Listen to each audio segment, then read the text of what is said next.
અમદાવાદની વાત કરવામાં આવે તો અમદાવાદ શહેરના માણેક ચોકમાં આવેલ રાણીના હજીરા પાસે એક જર્જરિત મકાન ધરાશાયી થયું છે। આ મકાન આશરે 60 વર્ષ જૂનું હોવાનું સ્થાનિક લોકોનું કહેવું છે। આ મકાન ગઈકાલે બપોરે અંદાજે 2:30 થી 3 વાગે ધરાશાયી થયું હતું। આ મકાનમાં 7 થી 8 ફેમિલી રહેતા હતા।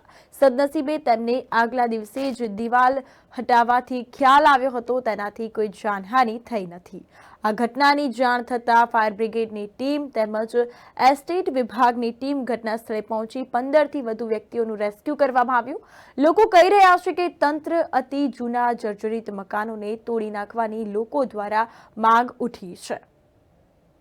મારું નામ અલ્લાહ રખા છે। હાલ જે મકાન ધરાશયી થયું એમાં કોઈને ઈજા થઈ છે? કોઈ જાનહાનિ થઈ નથી, મકાન પડી ગયું છે। મકાન પડી ગયું તો અહીંયા કોઈ સ્થાનિક કોઈ રહેતા હતા કે અહીંયા 4-5 ફેમિલી રહેતી હતી। એમાં કાલે જરા દિવાલ પડી જવા જેવી હતી એટલે બધા ખાલી થઈને જતા રહ્યા હતા। કેટલી ફેમિલી અહીંથી બહાર નીકળી જવાની?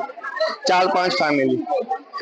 गुलाम मोहम्मद शेख है। फिलहाल मैं मारक चौक रानी के हजीरे में ही रहती हूँ और जो दुर्घटना बनी है वो फिलहाल हमारा ही मकान है और इस मकान में हम रहते थे और हम 5-7 से फैमिली रहती है और कल हमें पता चला कि थोड़ी दीवार इंजर और जगह छोड़ दिए तो सब सही तरीके से उतर गए। कोई जान हानि के मारा कोई इंसान इंजर नहीं हुआ। सबसे बड़ा बेनिफिट ये है हमारा।